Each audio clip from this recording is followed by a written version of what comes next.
All righty. Good morning, everyone. Thank you for being with us. It's 5 a.m. on the last day of April. 4 months gone from the year that just started yesterday.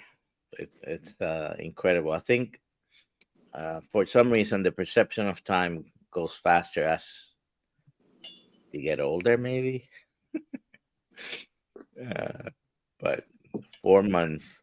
By the way, I have a bag of hamburger bread that I bought for family cookout on New Year's Day. Uh, Still no mold. It's almost complete. Nobody eats it here, but some of the family members wanted to have hamburgers, and I cook hamburgers, but only two or three were taken from the bag, and I kept it, and it's out there, not in the refrigerator. So who knows what that bread has? It must It's have. incredible. Does it have eggs in it? Hamburgers and eggs? They are just burger buns, regular from Sam's Club. Just good old hamburger buns. No mold, 4 months. Oh. I don't know how long they had been in the store, so they'll probably never go bad.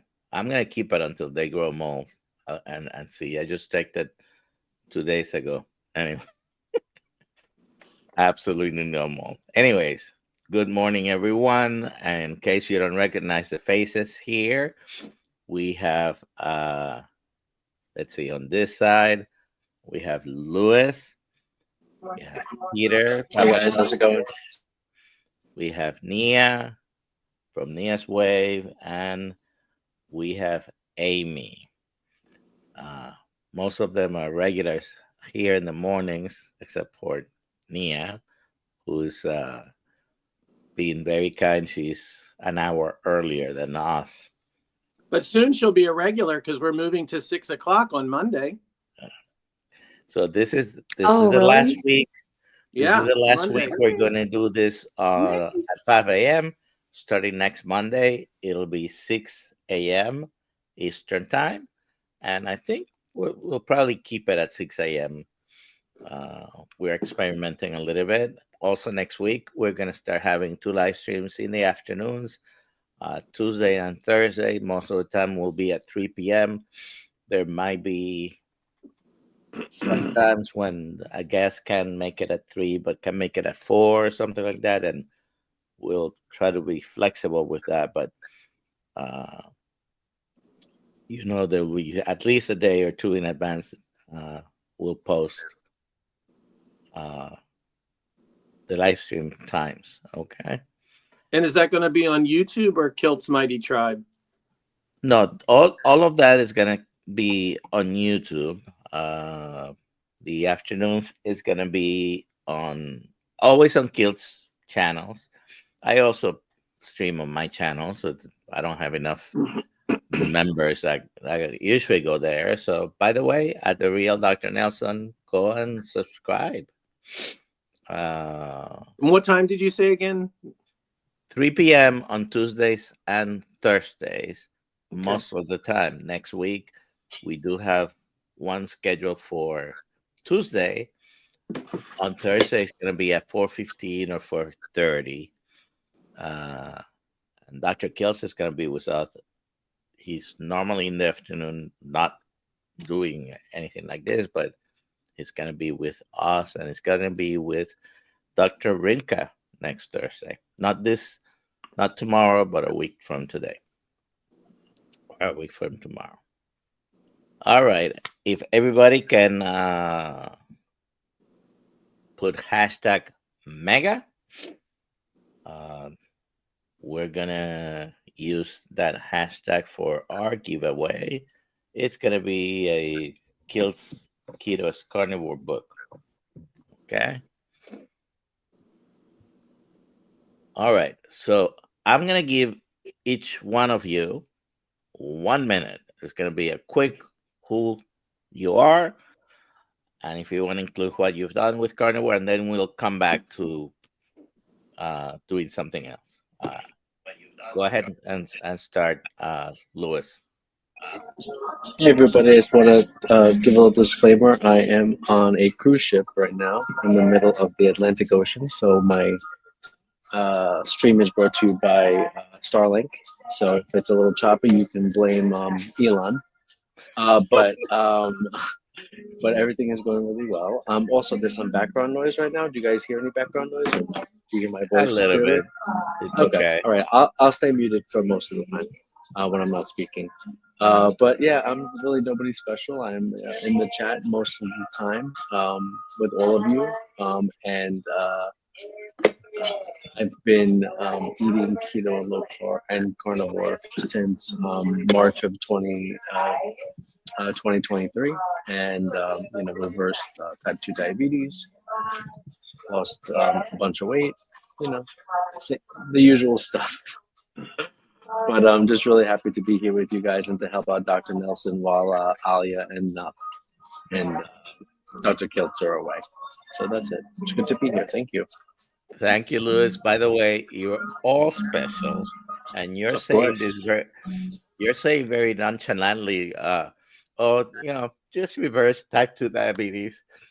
Like that is a normal thing. I know it's normal for us here. Uh, by the way, at the top, all three have reverse type 2 diabetes. Mhm. Uh, but for the rest of the world, it doesn't seem to be that common. So to me, it's always a big deal. Anyway, And Peter, especially go ahead. on a cruise ship, Yeah. it really highlights the food environment that we're in. We could talk about that later. All right, Peter. Well, hi, I'm Papa Carnivore. My name is Peter. So I've been carnivore for 27 months. I started February 1st, 2023. Was 300 pounds, a BMI of over 40, reverse type 2 diabetes, fatty liver, high blood pressure. I was on 10 medications, had migraines, acid reflux, arthritis, brain fog. I had bipolar depression, anxiety, ADHD. I could go on and on. I had about 30 different things that have been cured through carnivore. And I'm off all those medications, feel great. And, just trying to help out in any way I can. Anybody out there who's suffering, there is hope, and we hope to give it to you today. All right. Nia. Good morning from Dallas, Texas, and I'm Nia. My channel is Nia's Way on YouTube, and I'm on my second round, as I like to call it, of carnivore, about 21 months this time. And my background is autoimmune and gut issues, and so this way of eating is the only. I basically tried every other diet from plant-based and vegan all the way to the opposite end of the spectrum here on a carnivore diet. And so this is the only way of eating that has made a significant difference in my health long term past, maybe a 30-day noticing of some certain changes. So I make content about, my lifestyle, eating all meat. I have a 5-year-old daughter that inserts herself into my recipe videos. And so we have fun doing that. And I also teach fitness and talk a lot about mindset and how that plays a role in healing as well. So I'm happy to be here. Early mornings my favorite time. So I enjoy hopping in with y'all sometimes. Thank you. And last but not least, definitely Amy. Good morning. Well, I'm pretty much always up at 5. I don't know what I'm going to do when y'all go to 6 o'clock, but I'll figure it out. Exercise. Well, I'll be on a walk for sure, and I do exercise every morning. So I have a YouTube channel called Brisket Boomers. I am 70. I I'm kind of famous because I'm a type 1 diabetic who's doing carnivore. There's actually a lot of us. We have a Facebook group that's got over 1,000 type 1 diabetics all doing carnivore, so it's not that big of a deal, but it is to the modern medical system. I've been carnivore for 6.5 years. I've cured a lot of other things.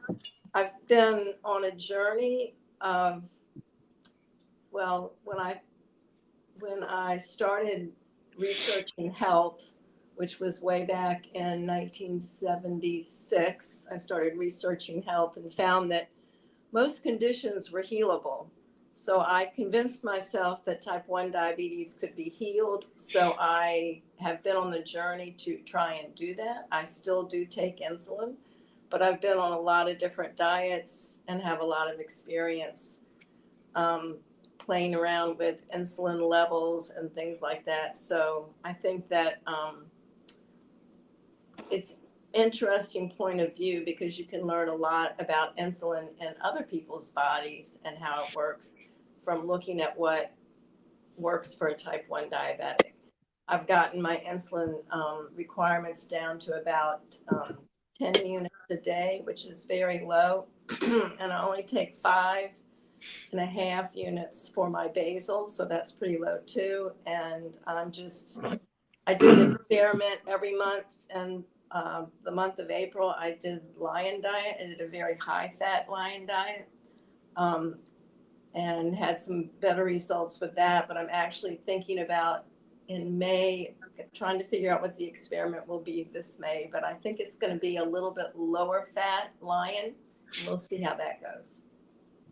See if I can reduce my insulin even more. I'm considering doing several days of sardines in the month of May. I haven't decided yet, but we'll see tomorrow what I have come up with. Thank you, Amy.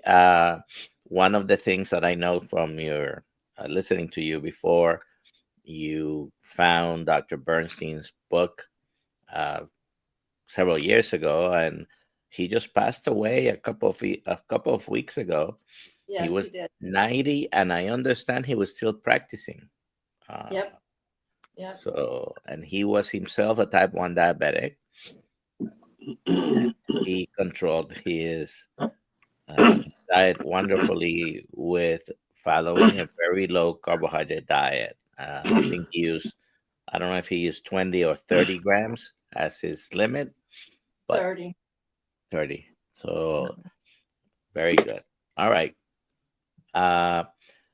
So we didn't pre-plan what we were going to talk about. You guys can ask questions. You probably have seen or heard a little bit of the stories on each one. Any subject is fair game. I did want to talk about carnivore grease and cooking utensils. I mean, if you're doing carnivore, you might have a favorite way of cooking your steak or your ground beef or whatever it is that you prefer to eat. So maybe you can take a minute and talk about that. I personally, I mean, whenever I can do the grill outside, that's best. But I don't do it every day. My favorite pan to use, I have a titanium stainless steel pan, and I use that very frequently. It can get to 1,000 degrees, and it won't burn, so I can put it in the oven. Neither the stove or the oven really gets that hot, but that's a good thing to have, something that will resist that high temperature, so I can put it all the way up and sear my steak. I've been doing a lot of black and blue and rare on the steaks, and sometimes I do different things with the ground beef and mixture of eggs or omelets. How about you, Lois? So I think, and this kind of goes with Josephine's question around the most mega benefit of this way of living and eating. is just the cleanup, right? How easy it is to to clean up after cooking. I mean, it's a single pan, or if you do the barbecue, the cleanup is really easy. Um, but I think my favorite way is probably the air fryer. It's probably gonna be my most favorite way of cooking, and then also the grill outside, just because there's less mess. But that's my big goal is to limit the amount of pots and pans and cleaning that I have to do, so that I'm in and out of the kitchen and I have more time to do other stuff. I think that's probably the best thing for me. When you use the pan, what's your favorite? I use cast iron. Okay. And I don't know. I've gotten really good at just. It's pretty good, pretty seasoned, and keeping it really clean is not that hard. I don't, especially if I sous vide. I also like to sous vide often. Also, it's only really in the pan for a minute on each side or so. So cleanup is really easy. But I like to do cast iron because it can get really hot. Okay. How about you, Papa Carnivore? Well, all you guys know my favorite food in the world is a T-bone steak. That's my thing. That's what I'm known for. But I love New York strip and T-bones. Obviously, I love ribeye too, but nothing beats a big old bone-in T-bone. I'd love to cook that in tallow I have a vintage, very old school cast iron skillet.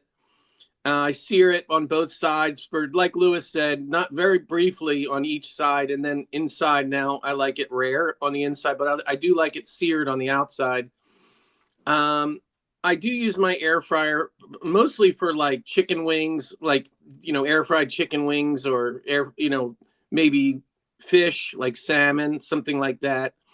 I don't really have access because I'm in a condo to outdoor grill, but obviously when I go to my girlfriend's house, she has an outdoor grill, so I'll grill there. That's great.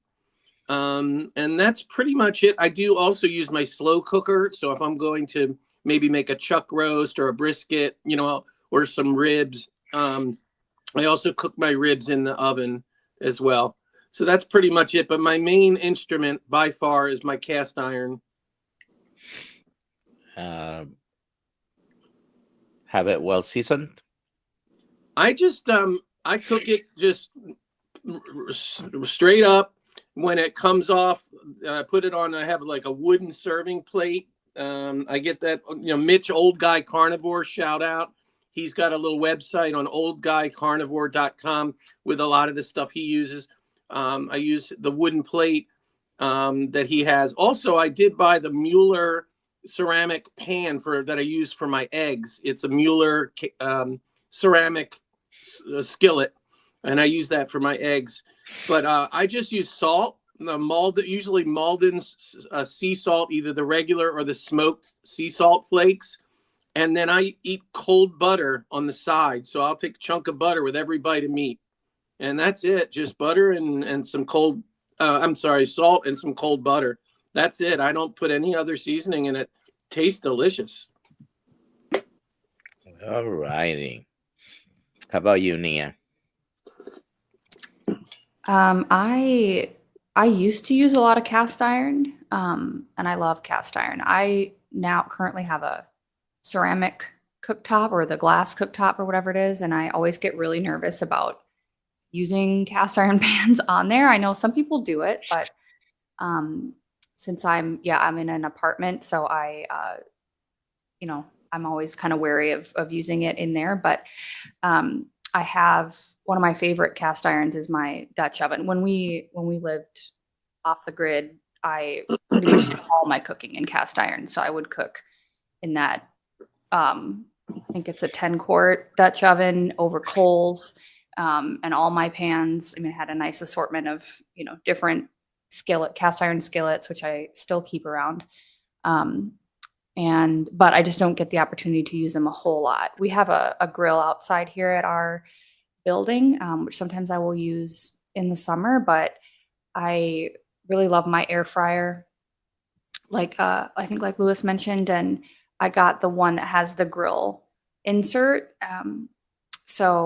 And it gets really hot. So I kind of use that like a grill here out on my balcony, which works really nice. And then I recently switched over. Well, it's been a little while now, probably about 6 months, from regular coated pans to a fully stainless steel skillet, and that's the only thing that I use now to cook things on the stove, and that works really well. And what else? I have several appliances that I actually do use.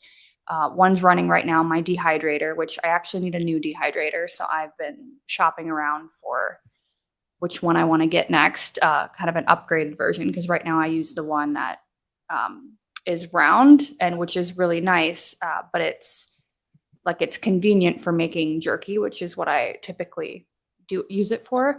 But it is plastic rings, and so I want to get away from the heated plastic into something that's fully stainless steel. And so I love dehydrating stuff. We make a lot of jerky. I have ground beef jerky in right now, but they had chuck roast on sale in my area this week for $5 a pound, which is pretty decent. So I actually freeze those and then take them out and just let them thaw slightly, and then slice them as thin as I can and make chuck jerky as well. So that's an appliance I use a lot. And so between that and the air fryer, and then, yeah, I'd say those are my big ones. And then my crock pot as well for slow cooked items as well. I'm thinking about getting an Instant Pot and getting rid of my crock pot, but it's sort of like, I don't know, because I've always have a soft spot for crock pots. I feel like we grew up using them all the time, and they're so simple, and I'm not really into the digital, press a bunch of buttons and set all the thingies and make sure that it's all synced and all that kind of stuff. But I feel like an Instant Pot it seems like a common appliance that people use on this way of eating as well. It just makes things faster and easier to clean up too. So in terms of cleanup, the game changer for me was just buying one of those it's like a stainless steel little cylinder with a strainer on top. And so you can just dump your grease straight out of your pan basically into that, and it strains out any pieces of egg chunk or meat that is left in the pan, and then it just cleans out all that fat, so then you can reuse it easily. So I used to kind of struggle with filling up random bowls and coffee cups with grease, and having it in 14 different places, and then where are all our cups? It's like, oh, they're in the fridge full of lard. And so consolidating it into this really made it easier and more just easier to clean up. So yeah, that and some paper towels, and I'm usually good to go in the cleanup department. So yeah, favorites over here. So I have a grease bucket next to the stove, and I usually keep it very full, because whenever I do any hamburgers or anything I cook there's leftover, usually it's beef, so beef tallow, I filter it. I use a cheesecloth and and put the tallow through there, and so keep it very clean. And my wife the other day she likes to go thrifting, so in a Goodwill she found another grease bucket, brand new. So we brought it home, adopted it. So I have now two of them, which I keep on my countertop. I did buy the other day. I usually don't buy tallow, but about 3 pounds of beef tallow, because I'm gonna do. I want to try doing some heart attack chicken, deep fried in tallow. So we'll see how that comes out. How about you, Amy? Well, obviously, which way? I use cast iron and love it. A lot of my pans, I've got 10 cast iron skillets. Some have been inherited, some I've got at antique stores. One I traded a painting for. Anyway, I love cast iron. I use it all the time. But I also have an air fryer. The most I do in the air fryer is either bacon, which I'm not on bacon right now, but bacon or beef fat trimmings. And then I also have a brand new dehydrator, and I got the Kosari, and I really like it. It's all metal on the inside. So, and I use it for right now because it's new. I only use it for two different things. I make dog liver treats. So I cut up frozen beef liver and dehydrate it for my puppy. And then I also make, you can buy shaved steak ribeye and put that in the dehydrator, and it comes out the really good bacon substitute. But it's beef. So it's crunchy and it's a great breakfast food. So it's fun. The issue I have with carnivore, the only issue I have with carnivore is all of my leftover grease. It's all over my house. My fridge is full of it, and I'm running out of containers to put grease in. And I eat a lot of fat, and I even pour it over my food, but I still have mountains of it sitting around my house. Oh, I did forget one cooking item. I use a large all-clad roasting pan. It probably weighs 15 pounds, just the pan itself. It's so sturdy and wonderful. And I do all my slow cooking in that. So I'll buy a chuck roast. I've even done a ribeye roast on it when they were on sale at Easter time. I did that in it, and I did it at 250 for 5 hours, and it was amazing. It just What is it made? What is it made out of? The all-clad roasting stainless. pan. Y'all want to see what it looks like? Yeah. Oh, show and tell. Oh, wow. It's a big, heavy stainless pan, and Yeah. with a lid. All-Clad is a very good brand of stainless steel cookware. I mean, it was expensive, Yes. but it was. I got it when my husband was alive. We splurged, and we went to the cooking store, and it was $200, but it was worth it. So, And it will last you a lifetime. yeah. My father used to sell stainless steel cookware. I have a very long story about his about that. Anyways, but the short is he had an 8th grade education, ended up being the president of the company and bought the company. But stainless steel cookware is what I've had all my life, and even now, what I have is a stainless steel titanium pan. I do have some cast iron. I keep them. I should display them like Amy does over there. So 2 days ago, I had a roast on the crock pot. It's We ate some yesterday, my son and I, and there's still some left. But you gave me a great idea with the shave steak. I happen to have about a pound of shave steak in my one of my freezers. I'm gonna dehydrate them. It's already shaved, very thin, so that would probably make good jerky. I also buy some beef bacon, and but it goes quickly. I got. Anyways, let's take some questions here. So let's see.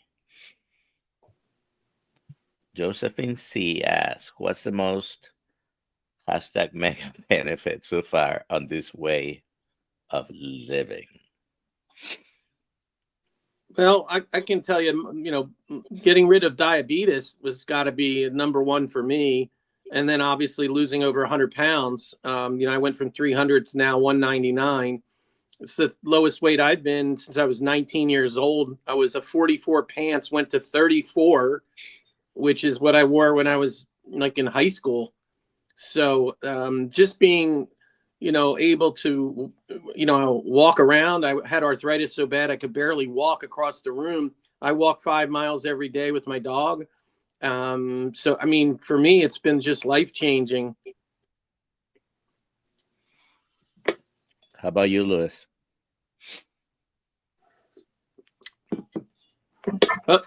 Sorry, no, I'm here. I had my mute button. So, yeah, I mean, obviously, similar to Peter, the type 2 diabetes was the highlight. And the weight loss is also very good. But I think primarily the best thing is just being more physically able to be there for the people in my life. Just having energy, just being more physically able. I think is probably the biggest thing for me. Yeah, and just feeling good, feeling better. Yeah, definitely the way you feel. I know some people go into a carnivore diet and they have some of the side effects that you could get, and they give up and they come back, but they it seems that they always feel better once they get adapted eating this way. And I could not think of going back to eating any other way. uh, all right, who here is a fan of sardines? I like sardines. Okay. Sherry P says, I try sardines and just can't get past the taste and texture. I can actually beat that, Cherry P. I bought them and I didn't even try them. So I haven't even gotten to the point where I can get past the texture or the taste. But I want to. That's why I'm aspiring to be one of those people that like sardines. I can't Amy, you like sardines? smell. I can't get past the smell. I can't get it close enough to my nose to put it in my mouth. How about you, Nia? I just eat things like mackerel and anchovies and not pickled, smoked herring. You can find those like kipper snacks, which are clean and don't have any seed oils. And they all have comparable nutrition and benefits. So yeah, sardines aren't my number one go-to for, pleasure eating, I guess. I know people do sardine challenges for other reasons than just, liking the way that they taste. But I like to make mackerel cakes, which are good with canned mackerel, which is also pretty affordable. And you can get it clean. So I just take like a can of mackerel, and it has the bones and everything in it for the calcium, and then pork rind, ground pork rind flour, an egg, and salt. I think that's it. And just basically mix that together. Sometimes I'll put a little grated Parmesan cheese in there and fry those suckers up in all that extra lard that we keep around, and they come out really good. So yeah, I don't eat sardines, but I try to eat the other smash fish, and I also love salmon, so I eat a lot of salmon too. I like salmon. I usually eat it raw, sashimi style. And I like sardines as well. If you're gonna eat sardines or mackerel or any other small fish like that, uh, the mackerel and the sardines do come in tin cans. There's a separate problem. We won't discuss that, but uh, eat them with the bones and the skin on. Okay, that's the best nutritional value, I think. Some people, oh, I don't want the bones and I don't want the skin, and I think you're missing out on some of the benefits. Let's see. I tried sardine and just can't get past the texture. Yeah, it is a common complaint. Josephine says, Sherry, I like to mix sardines in butter and salt. Use pork crackle as chips.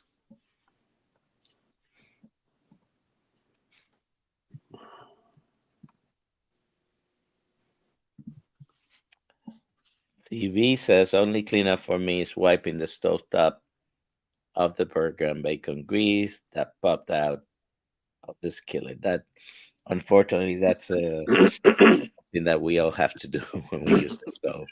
And I think Now, I'd that's like to why just we say, like the barbecue right outside, because it kind of keeps everything. Or even Nia with her air fryer outside, I think is a great, just get it out of the house.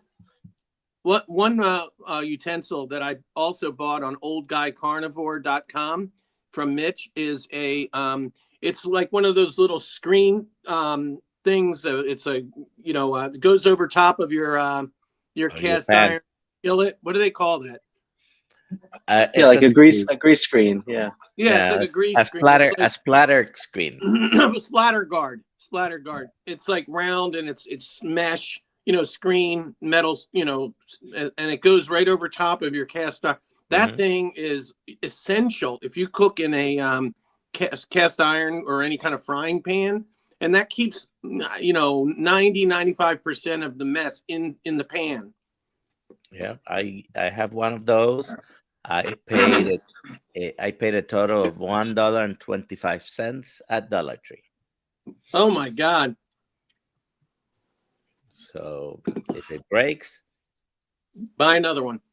yeah, I mean $1.25. I think that's the second one in the last couple of years. I mean, can't get any better than that. Uh, all right, Chris says, I save all my bacon grease to use. I have the same bacon grease container that old guy carnivore uses. He's never here, by the way. It's too early for him. Is the best.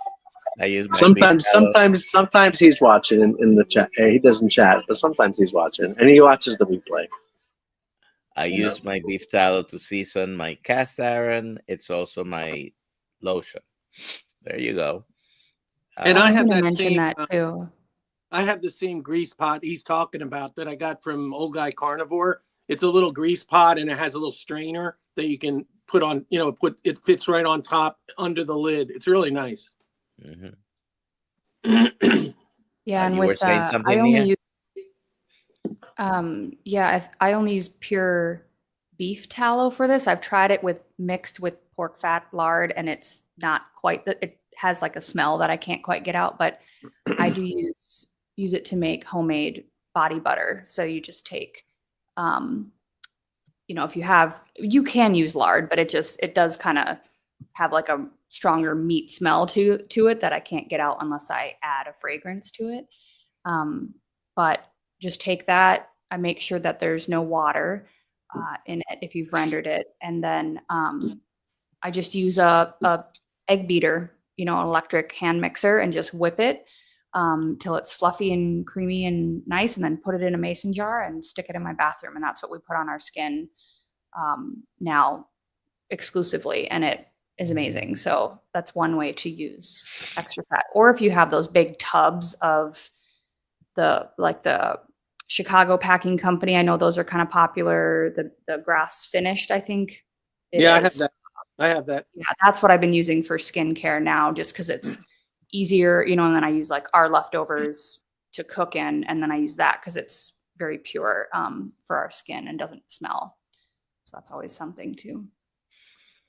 I don't use much cream on my face, but I do have some beef tallow whipped that I bought from Carrie's daughter, Emma, and Katie. Compassionate Carnivore .store, I think is the website. All right. So I'm going to answer this one first. But for everyone, how long was your longest water fast? I'm currently at 69 hours now, aiming for 72 hours. So nearly there. I'm thinking at this point, should I keep going because I'm feeling good? So if you're a regular here, you know that a couple of weeks ago, it was this month, I did a 10-day. So that's 240 hours. Wow. And it's not something that you must do, but I think regular fasting, doing even a day a week or 3 days every month It's very helpful for many good reasons.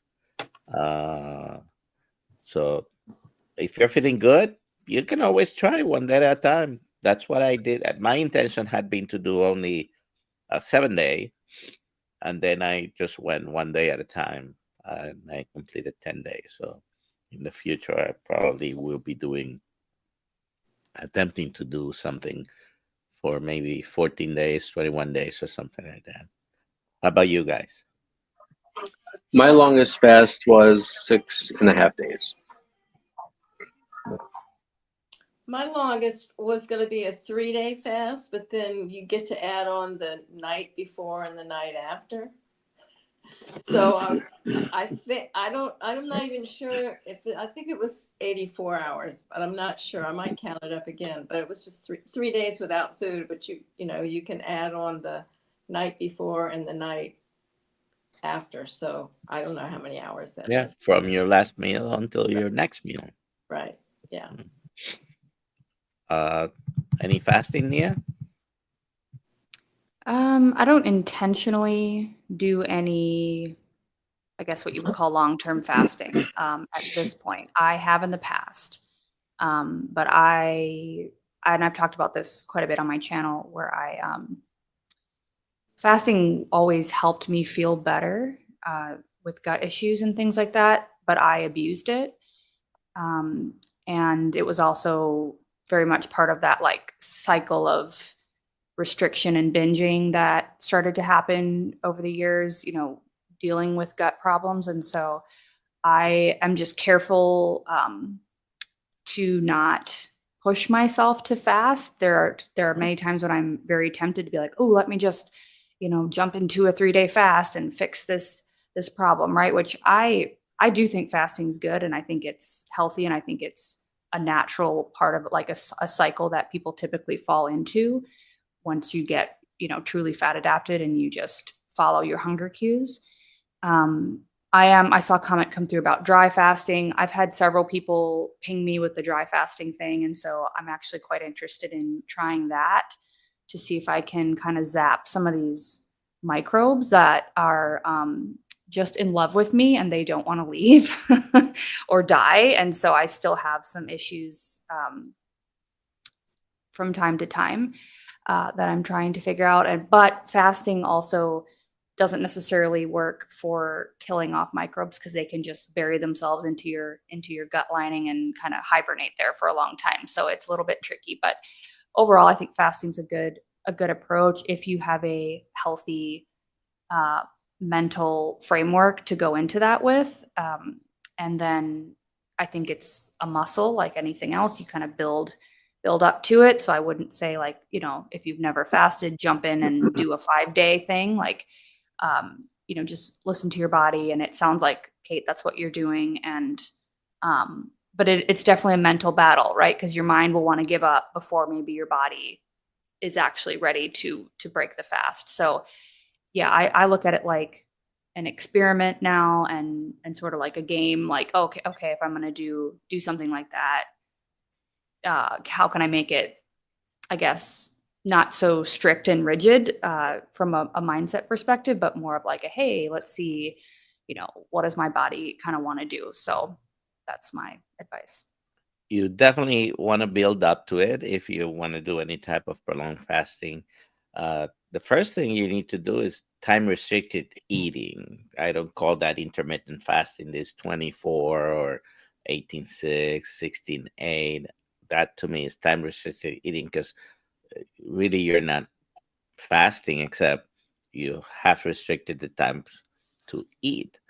If you want to do more than 24 hours, then you shouldn't do that until you're ready.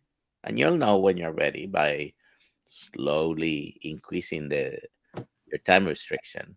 I think it's very good not to be eating all the time. It's one of the problems that led us to have the different problems we have. So, So not everybody needs to fast 3 days or 5 days or 7 or 10. Certainly don't do it if you're not ready. But I think on a regular basis, on a daily basis, to restrict the time you're eating is very good. And once in a while, you can throw in skipping a day of eating, which almost automatically makes it a 42 to 48 hour fasting. So, Dr. Nelson, my story, as you know, is a little different because I come from a history of the bipolar depression, anxiety, ADHD, some mental issues. And as you know, doing extended fasting can raise cortisol levels. So what I find is that if I fast longer than really 48 hours, I start to get like my anxiety and depression comes back pretty quickly. Yeah, So definitely. If you're having symptoms, don't do it. It's yeah, very so simple rule of thumb. so for me, I mean, I do the time restricted or intermittent fasting daily, 18/6, 19/5. That's my typical day. If I'm not hungry, I'll just do one meal a day or OMAD. You know, I do that a lot. And then, like you said, sometimes I'll skip a day of eating completely. And, you know, maybe that turns into a 48 hour. I think that's the most I've ever done, though. All right. Sharon says, what kind of air fryer grills that you have? My air fryer, I have the Ninja. I think it says 5-in-1 Ninja Foodie 5-in-1, and you'll see it's got like a cast iron grill insert. Now it is Teflon coated, and that is like, not ideal. So what I did is I bought a accessory pack for that grill that has a plain stainless steel grill rack. That's what I use now. Still not perfect, right? Because there's coating on the basket that sits in there. So if you're super, not wanting the coatings, then don't buy that one. But it gets hot. It gets to like 510 degrees, which is what I like, because then I can, put a frozen patty in there and just get a nice sear on it, and keep it medium, without having to overcook it. So it's the one I have is the Ninja Foodie 5-in-1. Can you put a heavy cast iron on a glass top stove? I do that all the time. Very gently. I have a glass top stove, and I use my cast iron all the time on it. Yeah, me too. Nia, I wouldn't worry about it. I have a glass top stove, and I have a super ancient vintage cast iron, and I cook on it all the time. I even slide it around on top, and I've never seen one scratch. Okay, I'll have to try that, because I've got a whole drawer of like, I have a cast iron wok, a griddle plate, a Dutch oven, 2 skillets, a mini skillet. I have like so much, and I've just been afraid to use it. So Yeah, never had a problem. CV says, my favorite way to cook a ribeye is take a 2-inch thick ribeye and smoke it at 225 to 235 for 1 hour and 15 minutes or 20 minutes, then finish it on cast iron. Basically, he's doing a reverse sear method.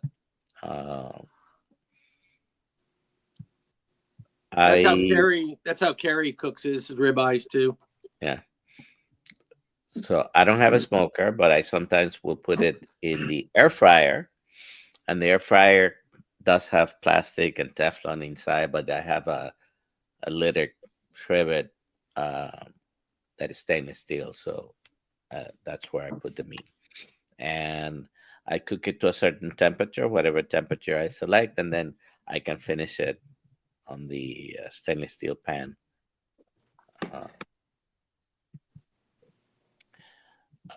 If I'm at the grill, maybe turn 1 minute on each side, or 2 minutes, or alternate it, no more than 4 minutes, depending if I took the steak almost from the refrigerator out there.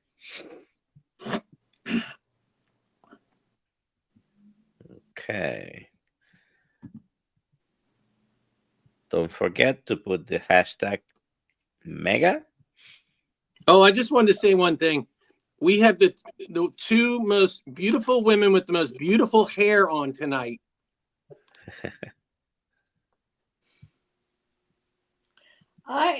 Actually, when I first started carnivore in the first year, my hair was pretty gray. And during the first year, it went back to my natural color. It was pretty weird. People would ask me all the time if I colored my hair, what did I do? And I've never colored my hair. There is a lot of gray in it. You can see, I don't know if you can see, for some reason you can't see much of it, but I've never colored my hair. So I'm afraid of hair color. So I'm 70 and this is my hair. I rolled it up in fuzzy socks. That's how you get it curly. Oh, that's interesting. I color mine, you know, so I don't count as having, good hair, I guess, but it's something it's like always been a hobby for me. It's something that I've done for a long time. I know it's bad, full of chemicals, all the things, but I like it. And so I'm keeping it for right now.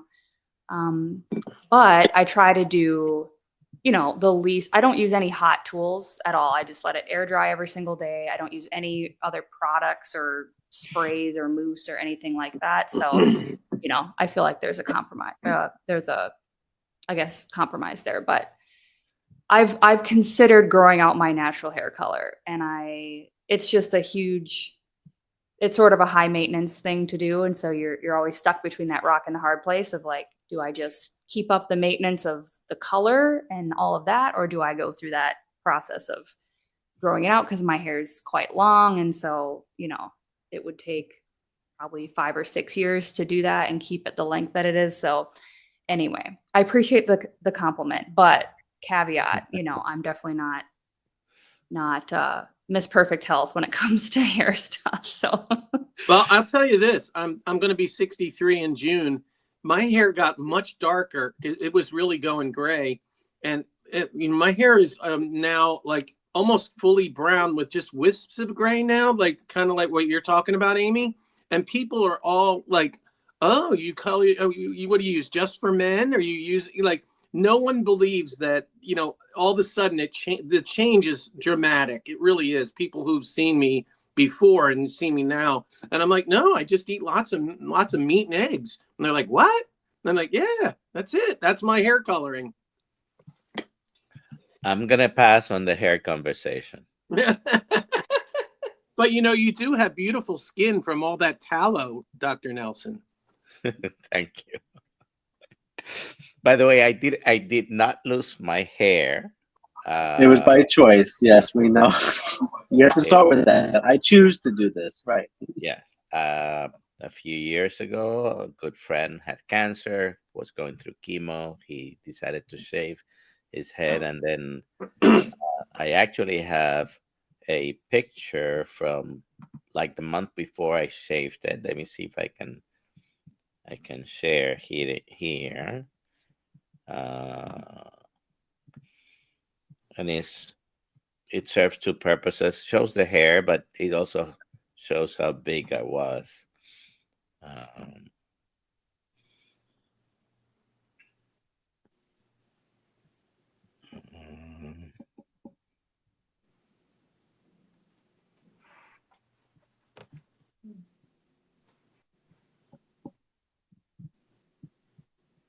It's so funny now that I'm on carnivore. I have all these photos of me. I would never take photos when I was 300 pounds. I would hide in the back.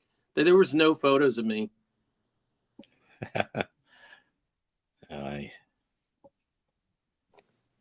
somehow I cannot find it right now. So I guess. there was a question on, where did it go? What kind of soaps, I'm guessing, do we wash with? I think we were talking about using the tallow on our skin. Teddy said, I've recently moved over to tallow-based soap bars, but is there a particular brand that anybody recommends? There's a couple. So does any of you know Laura Loving Life, Laura Russell? Yes. Yeah, she's a registered nurse. Well, anyway, she lives in Southern Illinois and the middle of nowhere in a rural area. She makes her own tallow soaps and different products like that. And I use her soap. It's a vanilla scented tallow soap, and I bought 3 bars. It is absolutely unbelievable. I want to say it's $7 a bar, something like that, but it is really wonderful. The other one that I've used is from JKLM. JKLM Farms. It's like an Amish from or maybe not Amish, from Vermont. It's JKLM Farms from Vermont, and you can just go to their website. But they have a soap called Hogwash. It's lard. It's pure, like I think pretty much pure lard. It's called Hogwash, and they have that, and they have tallow soaps as well. That was really good. All righty, I can't find the screen. I like a slow cooker, says Sharon. My old Instapot stinks from the rubber seal. Yeah, that's one of the problems from the rubber seals. They take some of the taste of the different foods you cook. It's difficult to get rid of them, but you can always buy those replacement parts. A good Instapot or any other pressure cooker can be used as a crock pot. It actually multifunction really, the Instapot. So it's funny. I spent all this money, Nia, on an Instapot, the big one. It was pretty expensive, almost $100. I think I've used it twice. I keep using my old-fashioned crock pot, and it's just, I don't know. It's so much easier and simple. It's easy to clean. And I just been using the crock pot.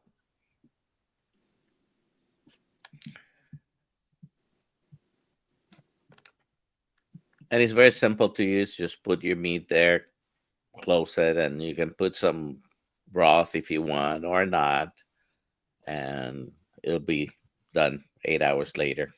Yep. Do you put it on low, Nelson? Yeah, because I usually will put it late at night, put it on low. When I get up in the morning, it's done. Yep. And you can put salt, but the roast I make didn't. I did put some broth that probably had some sodium in it, but I didn't put any salt. It tastes great. I've been using the Redmond's smoked salt, Mhm. and I love it. It's especially good if you're on Lion and you're kind of really craving something a little bit different. It's great. And I've been giving it as gifts to my kids because I think it's so wonderful. But it's naturally smoked, totally natural. And a little bit goes a long way with that, which is nice, Amy, to get the flavor. And I've been using the Malden's smoked sea salt flakes. That's also really good too. All right, very good. One last chance to put hashtag mega. We're gonna be doing the draw in just a minute. Dr. Nelson, there was a question in the chat from Massimo asking when Dr. Kiltz is coming to Westboro, Massachusetts. So I think this might be a good time to plug we're gonna be in Massachusetts, Boston. Yeah, we're gonna be Massachusetts, in Boston specifically on June 28th. Go to either drkiltz.com to look at our meetups. You can also go to kiltmeetup.com, and we I'll have put it in the them chat listed there. Thank you for that reminder. And if you go to the meetup, I get to meet you as well. And Amy's going to be there too, right? Yeah. Yeah, it's so great. How about you, Papa Carnivore? You're not coming to Boston? You're flying up, Papa Carnivore? I can't make it. All righty. Hashtag mega, going once, going twice, going 3 times. Is it showing? Yes, it's showing. Yep, we see it. Hashtag mega. Last chance. All right, here we go. Keto is Carnivore book. And I don't want it. Pam. Hey, Pam Shell. congratulations, Pam. Lewis, you were close. I know, another copy of Dr. Kiltz's book. I have to drop it off at the library. Yeah. So, how can Pam win her prize? Pam is going to send an email to Alia at drkiltz.com. I'll put it in the chat. And Alia, when she comes back to work, I'm just kidding. She will get that out to you. So I'm gonna put Pam. I'm gonna put it in the chat for you. Email her with your details. mhm. She's gonna need name and address to work to send it. And phone number. Alia at drkiltz.com. And I will also email her. She's gonna have a bunch of emails when she comes back to work. All right. One last thing. If you guys can put where to find you in the chat, your YouTube channels, if you want, you can do that. But I'm gonna let you very quickly go around with where can we find each one of you. Go ahead, Louis. So there was a bunch of questions about food on the cruise and stuff like that. So if you're interested in seeing what I eat every day, you can find me on Instagram. I'm doing stories of all my meals, kind of keep myself a little accountable. I am eating some broccoli, so brace yourself. But yeah, my Instagram handle is Lugal, Lougle at Lugal. But if you go to my name, lewislatilo.com, you can find my social media links on there as well. But yeah, that's it. Thanks a lot, guys. Find him, subscribe to his channel. How about you, Peter? Well, my channel is Papa Carnivore 15, or you can search Papa Carnivore, PAPA Carnivore, one word, 15. But I don't have any videos there really, but you're going to find me pretty much everywhere. Like a ghost, I haunt the chat pretty much everywhere. You'll see me. I'm also a moderator in the mornings on this show with Alia and Lewis and Thomas. What is his handle? Target Ribeye. Target Ribeye. So we're all Target Prime Rib. Target Prime Rib, right? So Yeah. we're all there. That's how you'll find me. All right. Sorry if we didn't get to all the questions. How about you, Nia? Where can we find you? I am at Nia's Way on YouTube and Instagram. All righty. Subscribe to her channel. How about you, Amy? So I am Amy Fields Perrin on Instagram and Facebook, and I post all my food and probably way too much personal stuff about my life. And my YouTube channel is Brisket Boomers. So you can message me there. I also do a group coaching, which I do by the month. So May is coming up, and I coach all types of diabetes.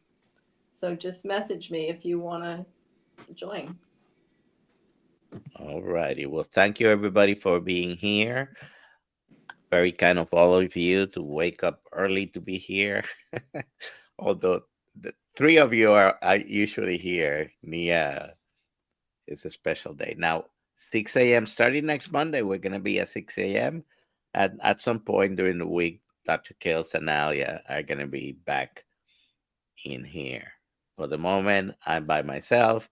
You can find me in Dr. Kiltz channels and, of course, my own at The Real Dr. Nelson on YouTube and some variation of that on Instagram, Facebook, and what else I have?